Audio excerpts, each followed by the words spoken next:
드디어 마지막 물질파랑 불확정성 원리인데, 이게 물질파 물리원에 배우긴 했죠. 물질파. 그래서 원래 전자는 입자니까 원래 공 같은 거 던지면 직선으로 날아가잖아.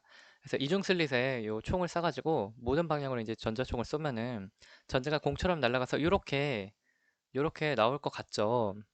이게 정상이야. 근데 해보니까 전자를 쏘면요 이렇게 나온다는 거야.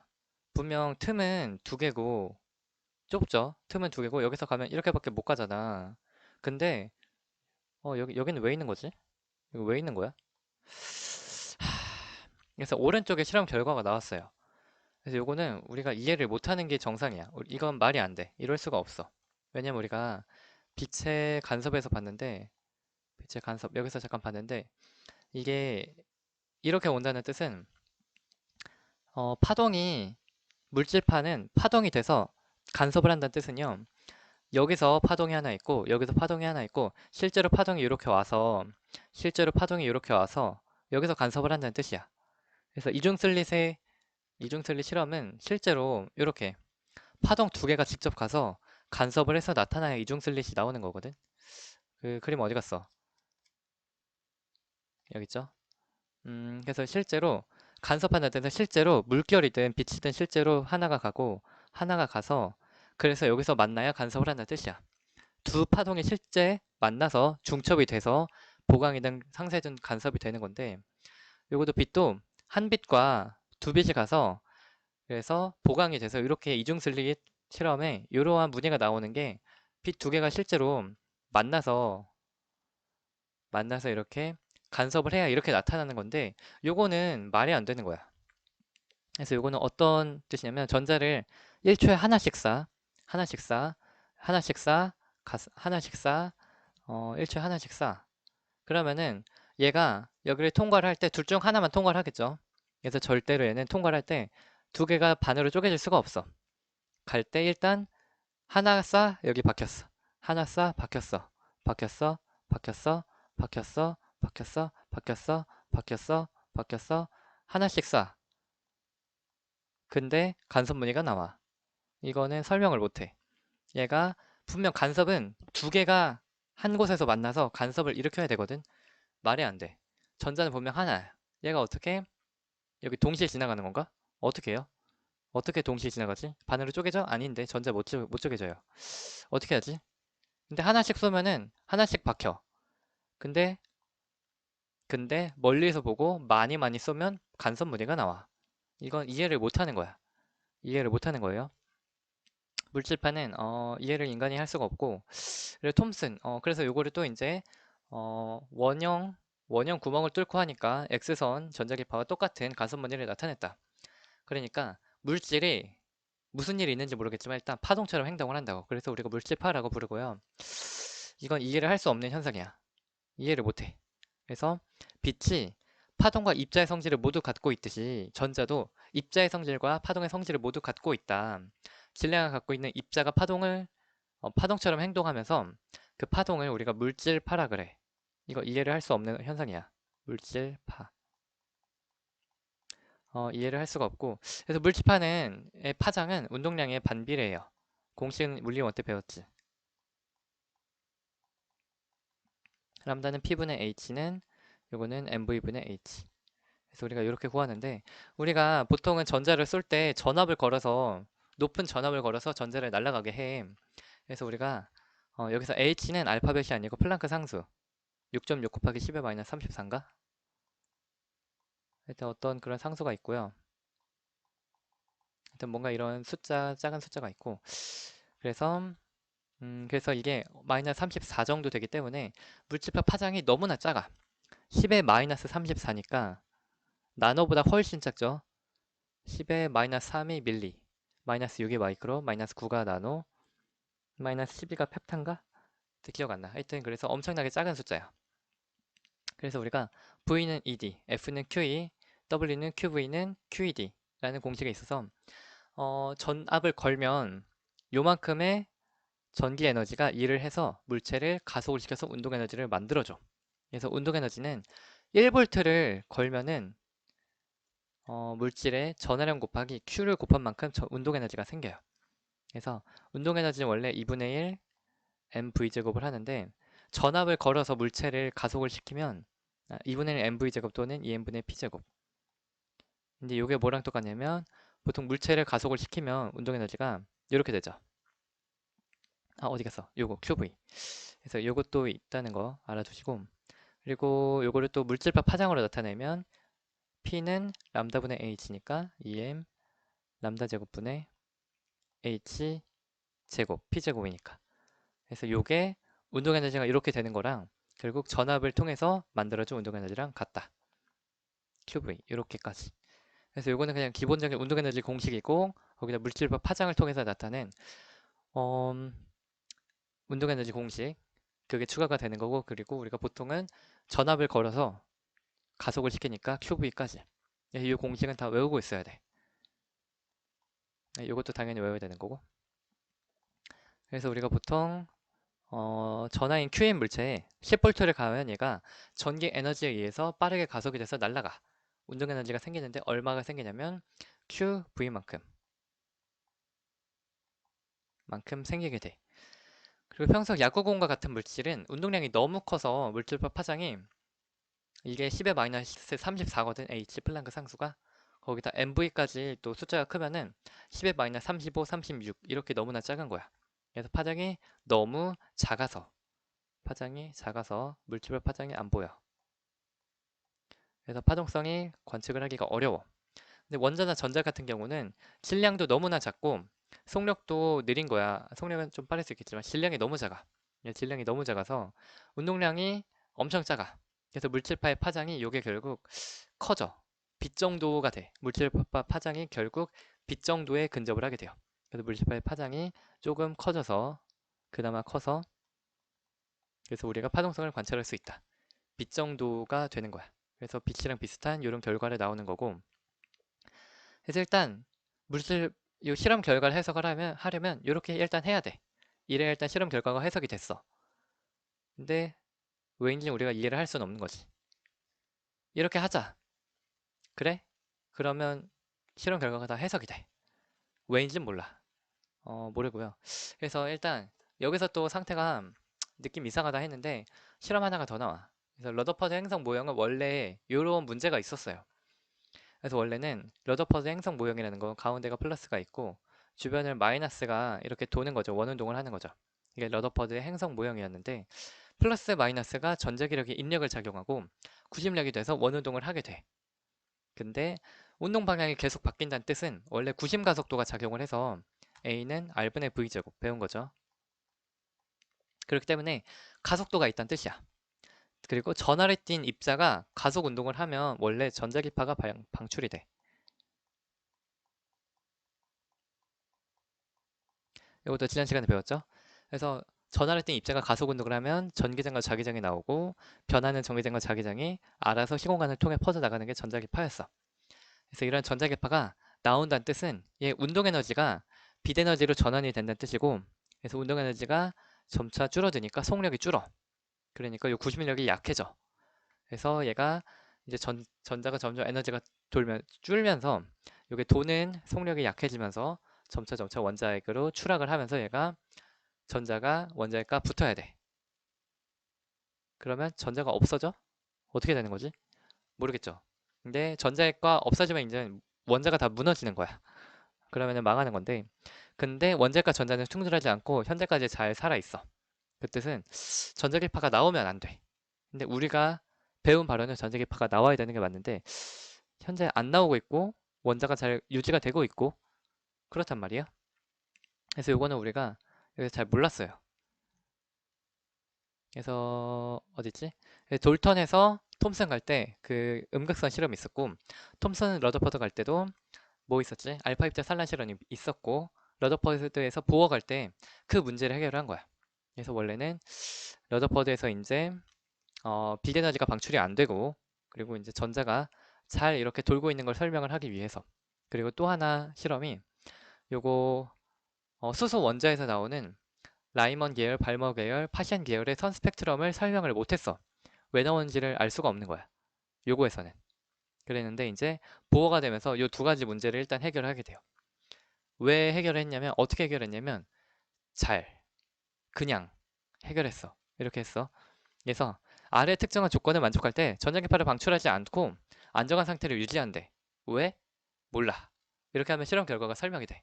일단 그래. 그래서 전자가 원궤도를 돌 때 원궤도는 전자 물질파 파장의 정수배이다. 이렇게 일단 할 거야. 왜? 몰라. 일단 그렇게 하기로 했어. 그래서 뭔 소리냐면 2파이R 원자가 이렇게 원형으로 원래는 우리가 러더퍼드에서 이렇게 원형으로 돈다 그랬지. 이렇게 원형으로 도는 이 궤도가 2파이R인 이 궤도의 길이가 2파이R 이런 이 궤도의 길이가 이게 물질파 파장 전자가 이렇게 도는 거니까 전자가 결국 물질파를 형성할 거라고 한 거야.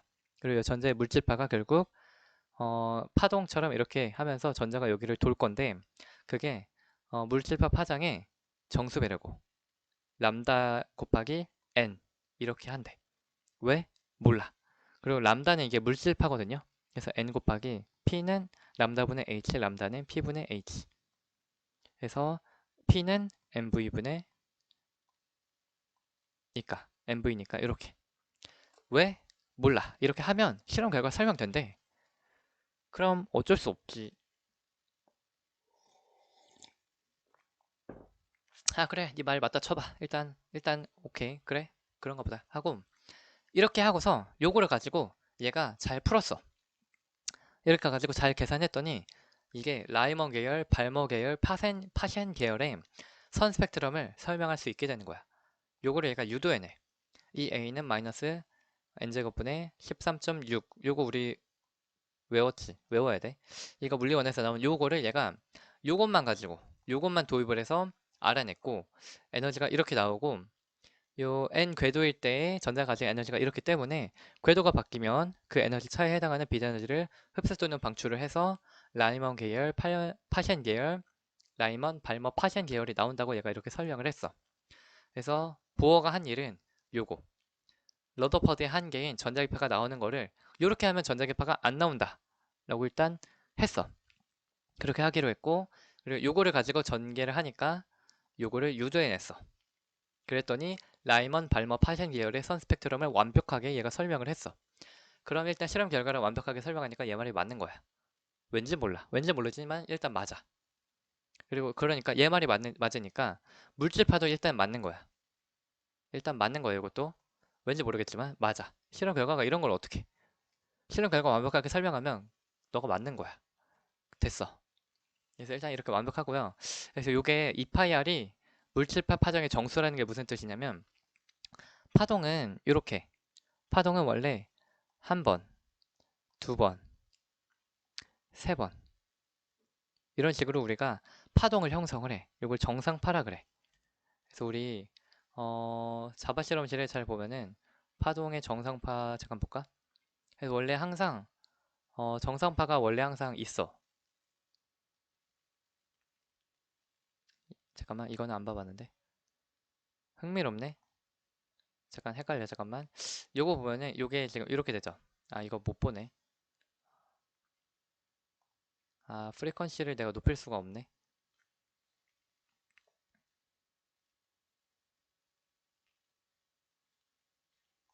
일단 다 볼게. 저거는 좀 보기 어렵고. 음, 뭐 이거 뭘까? 진짜 좀 빠르게. 이렇게 원래 여기가 멈춰 있고 여기가 진동을 한다고 치면은 잠깐 정지 못하나?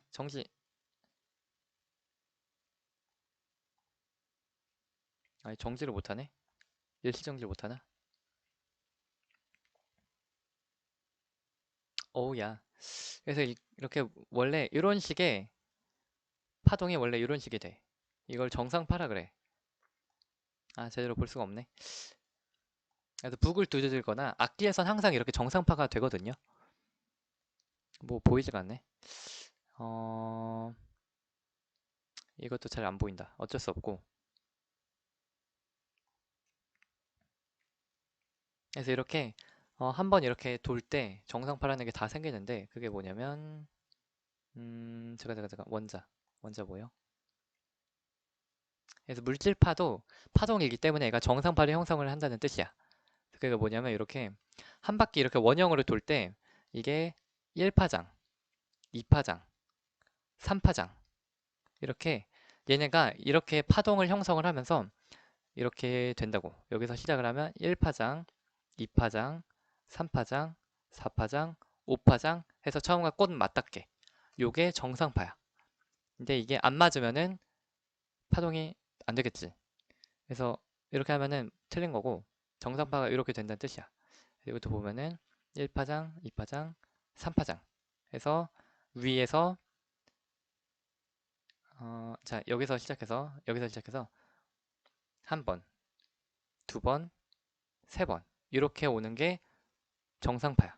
그래서 이렇게 딱 이어지는 거 그걸 우리가 정상파라고 하는데 이렇게 이렇게 세 개의 파장이 이어졌지. 그럼 여기도 그게 요거를 접어서 원으로 만들면 요 그림이 되는 거 되니?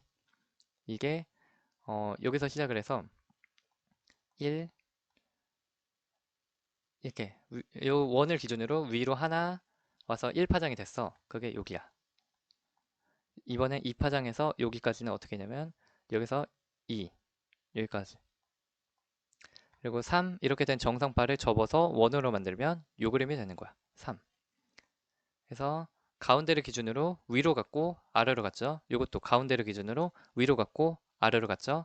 그래서 여기가 위, 아래 하나, 여기가 1파장, 여기가 2파장, 여기가 3파장 이렇게 되는 거야.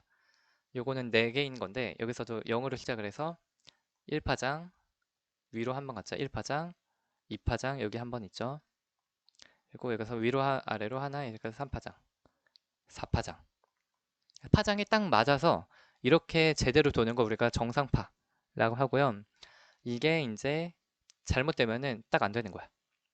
그래서 완벽하게 요 원의 궤도가 정상파가 돼서 그러려면은 파장의 정수회가 된다는 뜻이야. 요거.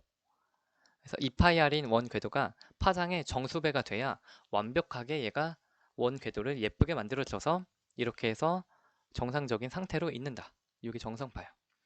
그리고 이때 에너지가 요거라고. 그래서 지금은 3개거든.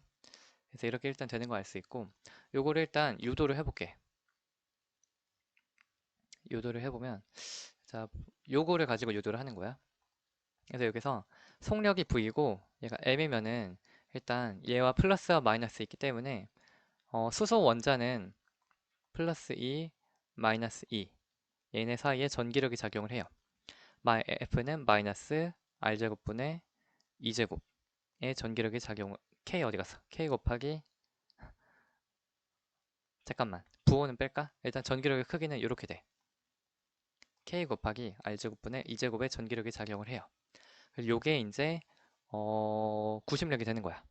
요게 구심력이 되니까 M R분의 V제곱이 되는 거지. 그러니까 정리하면 K2제곱은 MV제곱 R이죠. 이렇게 되는 거 알 수 있고 여기서 이제 쓰는 게 요거를 쓰는 거야. 2파이 R은 N람다는 물질파이기 때문에 람다는 P분의 H 그럼 MV분의 NH 다 넘기면 2파이 R MV가 NH가 되는 거야. 2파이 R MV가 NH가 되는 거야. 요거를 대입을 해. 요거까지는 우리가 평범한 러더포드 모형이었는데 여기서 보어 원자 모형은 가정을 추가를 한 거지. 그래서 2파이 R이 N람다를 추가를 하니까 여기다 대입을 하니까 VR에다가 넣어볼까? 그럼 VR은 2파이 N분의 NH네. 여기 넣어봐. 그러면은 K2제곱은 요거 유도할 수 있어야 돼. 유도해야 돼. MV 곱하기 요거죠. 2파이 N분의 NH. 그러니까 V는 다 넘겨. V는 2파이 M 없어진다. 잠깐만요. M이 없어진다고? 고를 수 있지. V는 NH분의 2파이 K 2제곱이네. V는 NH분의 2파이 K 2파이 K 2제곱. 그리고 N이 아래로 가 있죠. 그래서 이렇게 되고 그리고 이제 V가 이렇게 나왔잖아. 이번에는 어, 이렇게 나왔고 일단 구했으니까 다시 줄게. 그리고 그럼 MVR은 그래 일단 V를 구했고 그럼 R은 여기서 R만 남기고 다 넘겨. 2파이 MV분의 NH.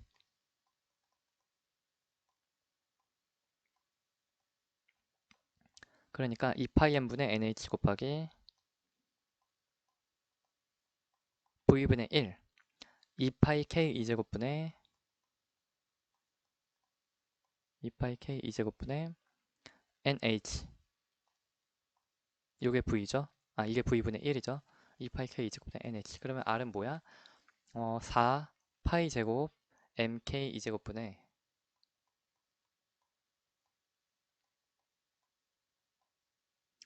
그리고 N제곱 H제곱.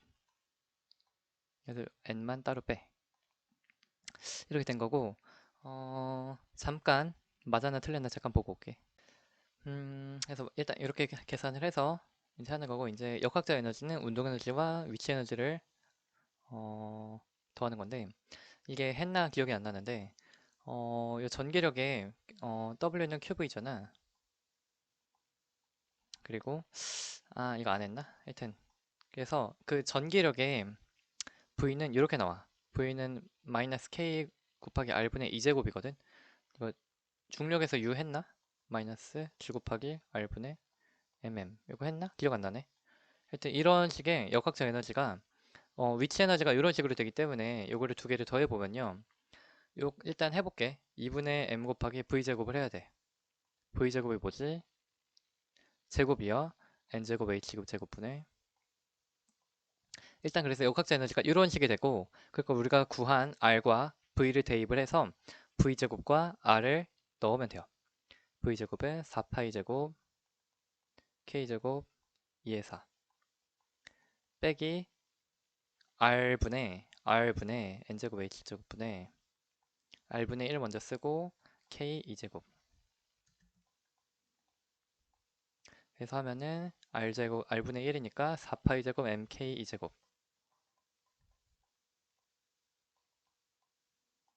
하면은 뭐야 이거? 자 하면은 K 2제곱 똑같이 있죠? 일단 너 안으로 넣고 K제곱 2 4제곱 그리고 요러고 보면은 어 2분의 1 날리고 그리고 M 귀찮아 안으로 넣고 M 그러니까 2파이 제곱 MK 제곱 2 4 4파이 제곱 MK 제곱 2 4 똑같네 하면 뭐야?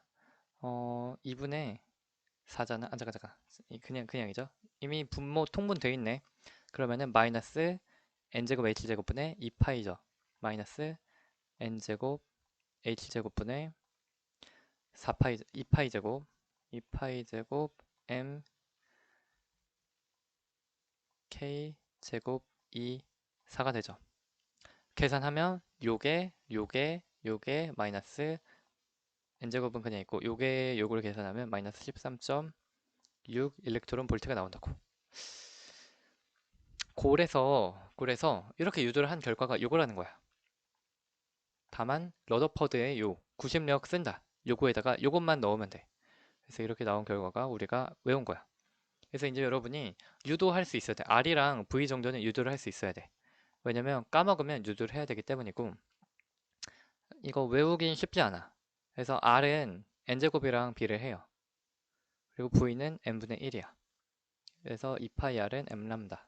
이것도 외워야 돼. 지금 외워야 되는 건 다 박스하고 있어.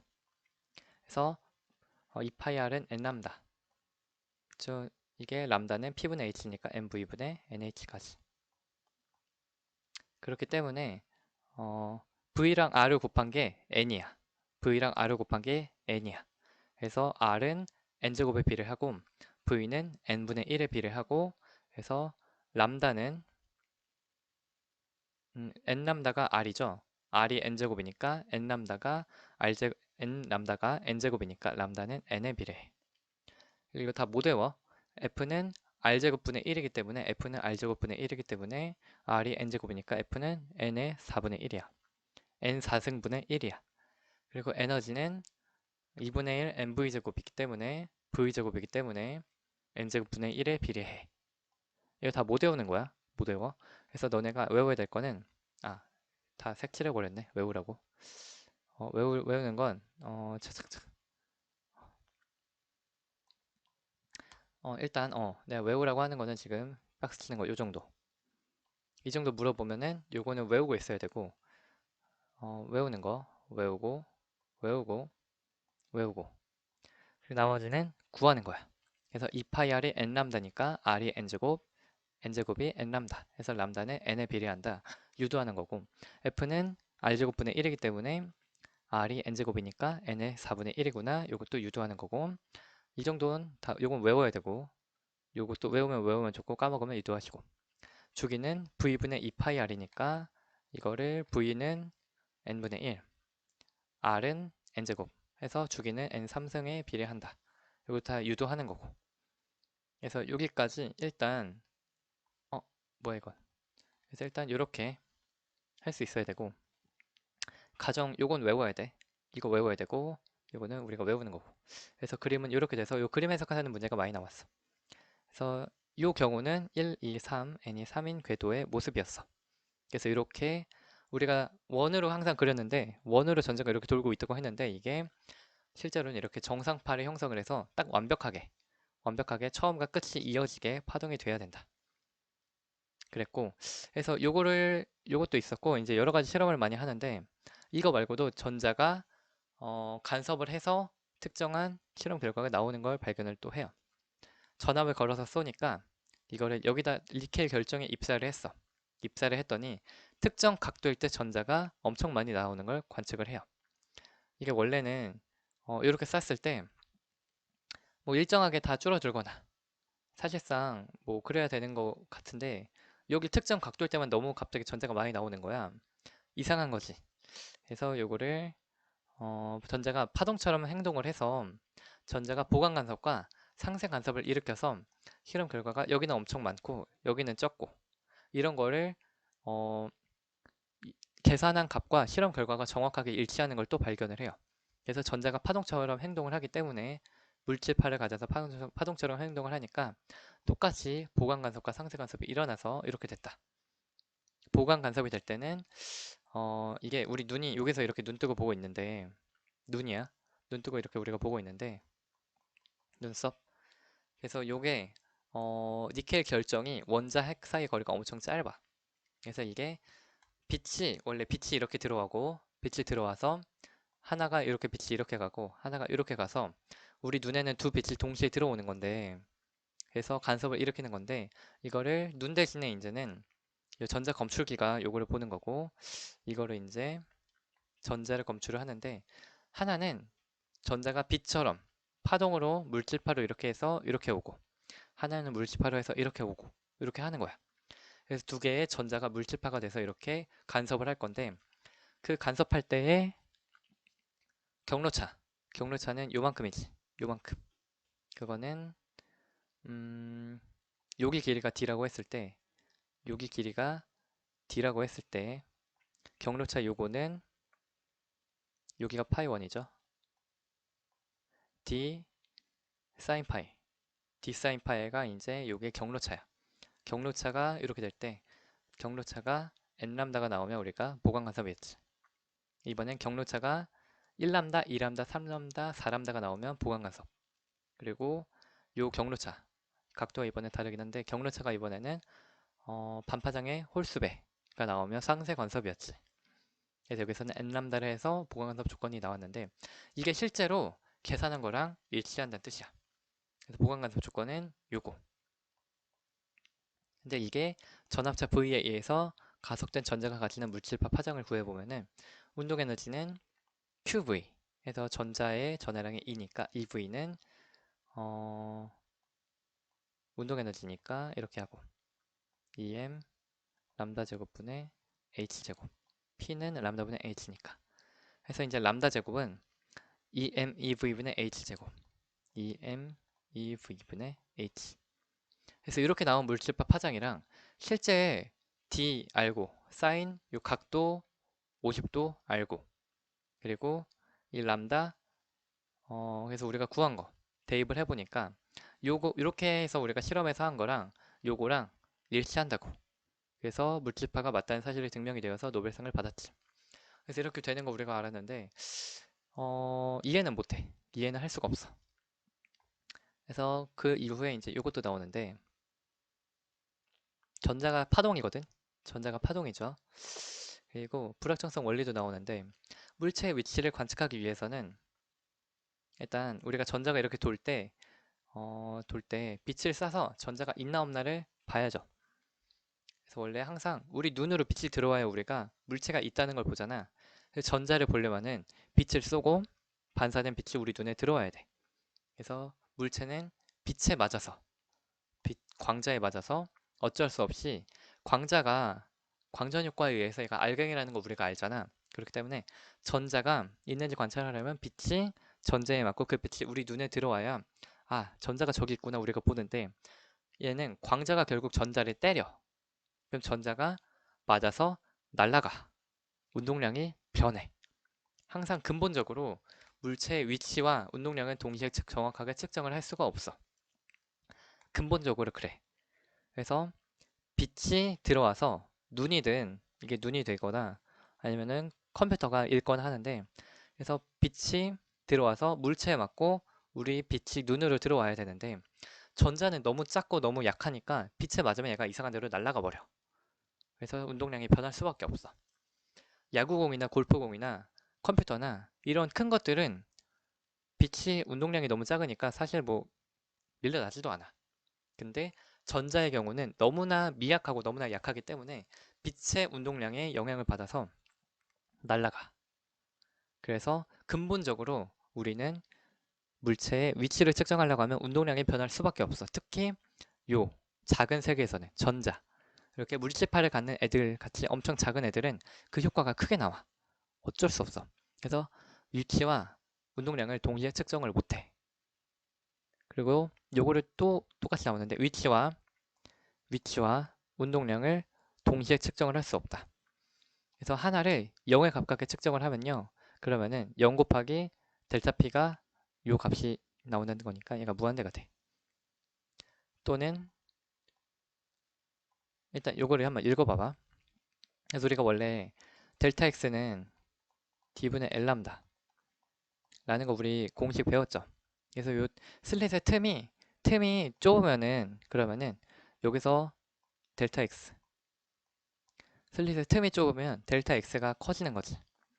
요 경우 그래서 요게 델타 X 요게 D 이랬는데 물결파 파동의 경우가 원래 그냥 이래. 슬릿의 틈이 작으면 델타 X가 커져서 많이 퍼졌지.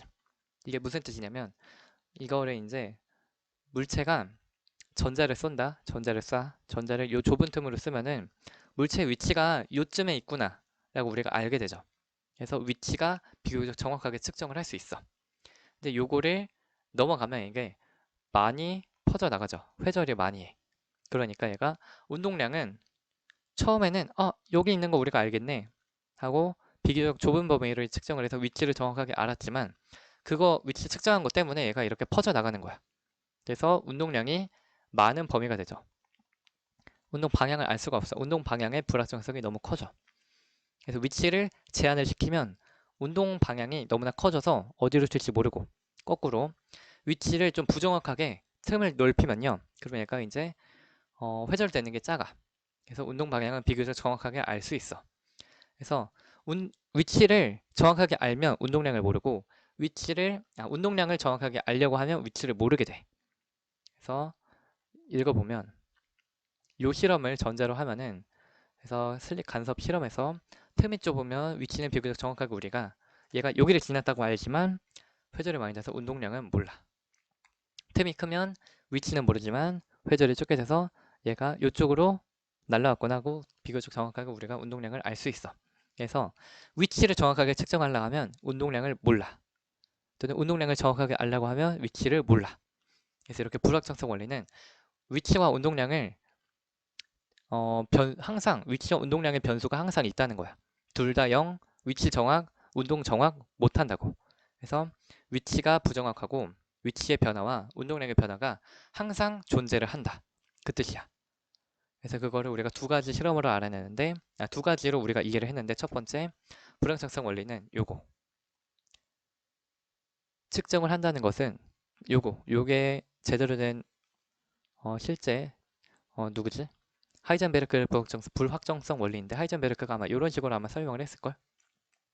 그래서 우리는 근본적으로 항상 어떤 작은 입자의 위치와 운동량을 정확하게 측정을 절대 못한다. 왜냐하면 측정한다는 것은 빛을 통해서 우리가 물체의 위치를 알아낸다는 건데 빛이 작은 입자를 때려서 날아가게 하니까.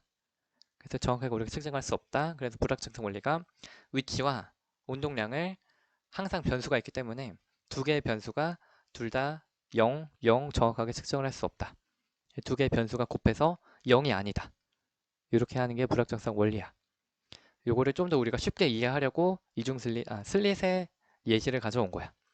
여기서도 불확정성 원리가 이해를 할 수 있어. 그래서 이렇게 실제 정확하게는 요 설명이 정확하고요. 요거는 우리가 이해를 돕기 위한 거야. 둘 다 알면 좋아. 그래서 위치와 운동량을 정확하게 알 수 없다. 라고 불확정성 원리를 얘가 가져왔고 하나 더 있어. 그래서 델타 t, 델타 e가 불확정성 원리. 요거는 합하라 그래. h 2파이분의 h 하여튼 이렇게 하는데 그냥 h랑 비슷하다고 하면 돼. 그래서 정확한 시간에 정확한 에너지를 측정을 못하는 거야. 그래서 에너지를 정확하게 측정을 하려면 얘가 시간이 좀 걸려. 그리고 긴 시간 동안 측정을 하면 정확하게 에너지를 측정을 할 수 있어. 짧은 시간 동안에는 에너지가 요동쳐. 그 뜻이야. 운동량, 위치, 불확정성 우리가 이해가 되는데 요거는 이해가 안 돼. 양자역학은 이해를 못 해. 그래서 이게 뭔 개소리냐면 매우 짧은 시간 동안에는 에너지가 요동을 친다는 뜻이야. 그래서 이게 10의 우주 찰나의 시간 마이너스 34 최초의 빅뱅의 시간 이 정도 시간급이 되면은 에너지 불확정성이 상당히 높아지는 거야. 넘기면 이게 커지겠죠? 그래서 아주 짧은 시간에는 빈 공간인 진공에서도 짧은 시간 동안에는 에너지가 요동을 치면서 막 이렇게 에너지가 요동이 친다는 뜻이야. 그래서 짧은 시간에는 갑자기 물질이 생겼다가 갑자기 다시 또 없어지고 그래서 입자와 반입자가 생겼다가 서로 충돌해서 다시 없어지고 0이 되고 이런 개판인 상태가 짧은 시간에서 벌어진다는 이러한 예언을 했고 실제로 요동치는 걸 발견을 해요. 양자역학은 이해를 할 수 없어. 서울대 물리학과 애들도 이해를 못해. 아인슈타인도 잘 이해를 못했던 것 같은데. 그래서 이런 말이 있지. 양자역학을 이해를 한다는 사람은 거짓말쟁이다. 기억이 안 나네. 무슨 말이 있더라. 하여튼 비슷하게 이 세상에서 양자역학을 이해하는 사람이 두 명밖에 없댔나? 한 명밖에 없댔나? 하여튼 뭐 그런 얘기가 있어. 이해를 못해. 우린 이해를 할 수가 없는 과목이고 어쩔 수 없고. 그래서 어 그래서 여러 가지 개념이 나오는데 자 정신 차리시고 이거는 물질파의 개념이야. 물질파 증거. 이것도 물질파 증거, 물질파 증거, 물질파 증거. 그리고 물질파를 이용을 해서 보어가 원자 모형을 했더니 이게 말이 다 맞았다고. 물질파, 이거 중요한 내용 다 외우시고 그래서 이것도 다 외워야 되는 거고 물질파의 증거 여기까지고요. 여기부터는 우리 교과서는 이제 여기서 끝난 거야. 이제 다음 단원이야. 그래서 양자역학에 관한 내용이야. 그래서 불확정성 원리. 그래서 물질파는 여기서 끝났고 이제 새로운 내용이야. 양자역학은 이제 작은 입자들의 어떻게 움직이나를 알아내는 건데 그때는 불확정성 원리가 존재를 한다고. 불확정성 원리가 존재를 한다고. 그거는 위치와 운동량을 동시에 측정할 수 없다는 뜻이야. 근본적으로 동시에 측정을 못하는 거야. 그래서 또 우리가 주변에서 본 이 슬릿 실험에서도 불확정성 원리를 똑같이 느낌을 알 수 있는 것이. 그래서 양자역학을 통해서 우리가 이해를 못하는 양자역학을 통해서 이런 내용도 나오고 이런 내용도 나오면서 새로운 이 작은 원자, 이 미시 세계라고 하는데 작은 입자들을 나타내는 새로운 식이 필요하겠구나. 해서 양자역학의 잠깐만요. 그게 기억이 안 나네. 미친. 파동 방정식인가? 잠깐만. 아씨. 하여튼 그 방정식을 새로 해가지고 F는 MA에 해당하는 거를 또는 에너지 보존에 해당하는 거를 이제 원자급으로 이제 해서 요거를 아씨 이름 기억 안 나. 미쳤다. 파동 방정식을 새롭게 만들어요. 미쳤네. 그래서 일단 그래서 양자역학을 통해서 이거를 알아냈어. 식을 풀면 F는 MA, 에너지 보존 이런 식의 식을 풀면은 물체의 위치에 관한 어떤 숫자가 나오는데 그게 뭐냐면 물체가 단지 어떠한 위치에 있을지 확률적으로만 알 수 있대. 그리고 주양자수 n, 부양자수 m이 아니죠. 이거 내가 다 잘못 썼어. 잠깐 수정. m이 아니고 l. n과 l에 의해서 우리가 오비탈이라는 특정한 궤도에 전자가 있다고 우리가 해요. 그래서 얘는 n이 1이고 l이 0이죠. 얘도 n이 2고 l이 0이죠. 얘는 n이 2고 l이 1이죠. 그리고 m은 마이너스 1, 0, 1 뭐 이런 게 있죠. 화학 원 시간에 배우겠지? 그래서 이렇게 전자가 여러 개가 들어갈 때는 각각의 오비탈에 이렇게 들어가게 돼서 그 전자의 궤도가 이런 식으로 나타난다고. 전자의 궤도가 이런 식으로 나타나는데 그 이렇게 나타나는 궤도에 모든 곳에 전자가 존재할 수 있어. 그래서 빛을 쏴서 관측을 하는 순간 여기 많은 곳 중에 전자가 여기 있다. 딱 하나 아는 거야. 전자는 사실 엄청나게 작죠. 근데 이 모든 공간을 차지를 하고 있어. 어떻게? 동시에 존재하는 거야. 모든 공간에 동시에 존재를 해. 그러다가 아까 여기 관측을 하는 순간 이게 뭔가 생기잖아. 그쵸? 관측을 하는 순간 뭔가가 특이하게 생겨서 위치를 우리가 알게 돼. 관측하기 전엔 얘가 모든 곳에 다 있어. 양자역학은 이해를 못해요. 그래서 전자가 이렇게 있다는 것은 요 구간 안에 90%의 확률로 있다. 요 구간 안에 90% 확률로 있다. 요 구간 안에 전자 하나가 90% 확률로 있다. 라는 뜻이고 1s, 2s, 2p, 3s, 3p, 3d 이렇게 전자가 요 궤도, 요 구간 안에 90% 확률로 있는 거고요. 그래서 그래서 니 어딨냐 하고 딱 눈 뜨고 이제 찰칵해서 관찰을 하면은 여기 있네. 딱 알게 되고 이제 나머지 공간에는 없는 거야. 여기 있네. 딱 하나 알았어. 내가 뭔 소리 하는지 잘 모르겠는데 물체는 여기 있을 수 있고 저기 있을 수 있고 모든 것에 동시에 존재하는데 모든 것에 동시에 존재를 해서 원자구름이라 그래. 전자구름이라 그래. 그래서 전자구름이라 해서 모든 곳에 전자가 다 모든 곳에 동시에 존재를 할 수 있어. 그래서 ES의 경우는 빛나는 곳 모든 곳에 동시에 존재를 할 수 있고 1S는 요 공간에 존재할 수 있고 2P는 요 공간에 요 공간에 다 존재할 수 있는 거야. 그래서 모든 공간에 동시에 존재를 하고 있어. 그러다가 관측하는 순간 그 많은 확률이 깨지고 하나의 경우로 수렴이 되어서 결과가 확정돼서 그래서 관측을 했더니 여기 있구나 하나 이렇게 나오는 거야. 그래서 요 수소 원자의 경우는 전자 하나가 요 공간 안에 전체적으로 다 있을 수 있다고. 다 여기 모든 곳에 다 있는 거야. 근데 사실은 전자가 너무 작잖아. 모든 곳에 이제 이렇게 막 다 있는데 그래서 어딨냐? 그래서 어딨냐? 관측을 하면은 그제서야 여기요. 또는 여기요. 여기 있을 확률 5%, 2%, 1%, 0.1%, 마이너스 0.3%. 이런 마이너스 안 되고 0.003% 이렇게 그래서 여기 있어요. 라는 게 이렇게 그 관측을 하는 순간에 나오고 관측 전에는 확률이 모든 곳에 이제 다 있을 수 있고 모든 곳에 동시에 존재를 하고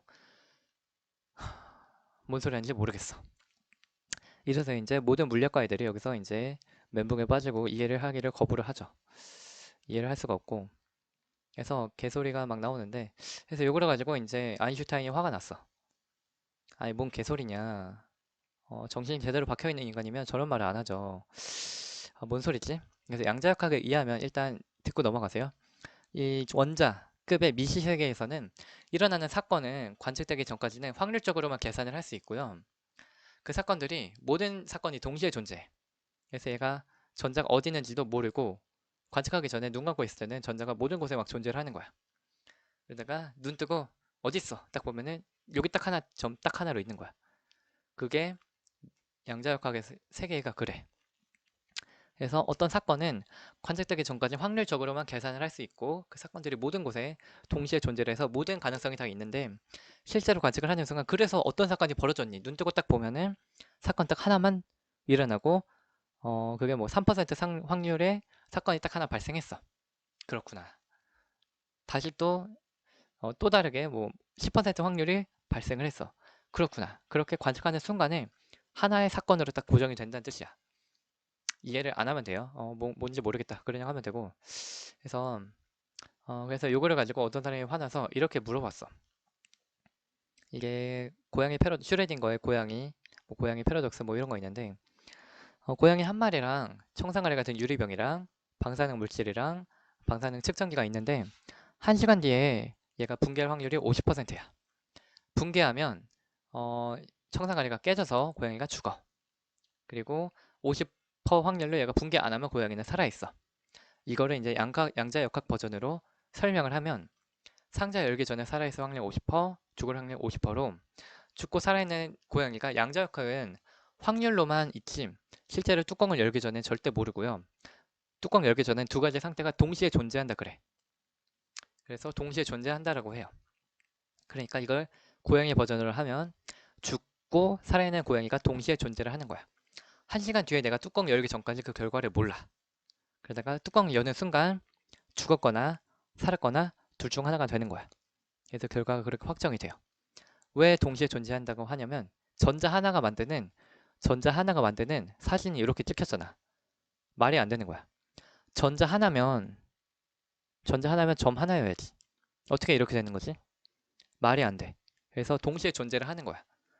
그리고 여기에 쓸 확률을 우리가 구할 수 있는데 그 모든 확률에 동시에 존재를 하는 거야. 실제 관측을 했을 때 여기서 확률이 좀 높겠지. 여기서 확률이 좀 높아. 여기서 확률이 적어. 여기서 확률이 0.000007이야. 근데 모든 곳에 다 존재를 하는 거야. 사진 찍으니까 이렇게 보이는 걸 어떻게? 이거 사진 찍은 건 아니긴 하겠죠. 개판이죠. 그래서 이런 식으로 나오는 걸 어떻게? 그래서 모든 확률에 동시에 존재를 하고 모든 것이 다 가능하다. 그런 세계고요. 이렇게 양자역학은 이렇게 해석을 해. 상당히 마음에 안 들거든. 그래서 다중세계의 해설이 나오게 돼요. 뭔 개소리냐. 상자를 열기 전에는 산 세계와 죽은 세계가 동시에 공존하지만 관측하는 순간 우리는 음, 이게 동시에 존재한다는 게 상당히 기분이 나빠. 뭔 소리지? 기분이 나쁘네. 일단 우리는 그냥 평행 우주라고 해요. 어떤 세계는 고양이가 죽어 있고 어떤 세계는 고양이가 살아 있고. 그래서 요 확률을 그냥 경우의 수로 나타내. 그래서 고양이가 산 세계, 죽은 세계, 다중 세계. 이것도 약간 동시에 존재하는 건 어쩔 수 없긴 한데 동시에 공존하는 건 어쩔 수 없지. 어쩔 수 없죠. 동시에 공존하는 건 실제로 이런 거 어떻게 실제로 확률적으로 모든 확률에 모든 공간에 동시에 존재하는 건 어쩔 수 없고 그 이후의 해석이 이제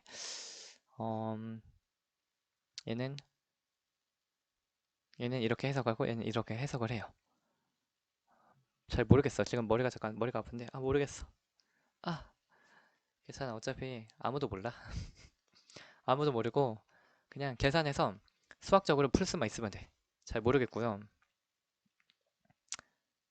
재밌긴 하죠. 뭔 소리인지 모르겠어.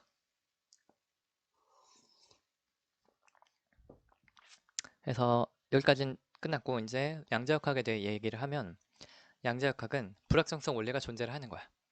그 정도는 이해할 수 있어. 요거는 알아야 돼. 요건 알아야 되고 요건 이해해야 돼. 요것도 이해를 해야 돼. 요 정도는 알 수 있어. 요건 읽으면 이해할 수 있어. 요 정도는 그렇구나. 요거는 우리가 안 배워요. 델타 T, 델타 E는 안 배워. 그렇구나 하고 알면 되고요. 현대 원자 모형은 그래서 단지 어느 위치에 존재할지 확률적으로만 알 수 있어. 주양자수 n, 부양자수 l에 의해서 오비탈이라는 특정한 궤도의 존재 확률을 우리가 구할 수 있고 오비탈 안에 전자가 있을 확률이 상당히 높아. 전자는 이렇게 오비탈 궤도를 형성을 하면서 원자 안에 존재를 해요. 요거까지는 알아야 돼. 화학 원리에도 배웠죠. 여기부턴 몰라도 돼. 아, 그렇구나. 그렇구나. 그렇구나. 아, 그렇구나. 요 정도? 아, 뭔 소리인지 모르겠지만, 재밌네. 그래서 여기까지는 알아야 돼. 뭔 소리인지 모르겠지만, 일단 문제를 풀면 문제는 어렵게 못 나와. 그쵸? 우리가 다 이해를 못하기 때문에 문제는 어렵게 안 나와.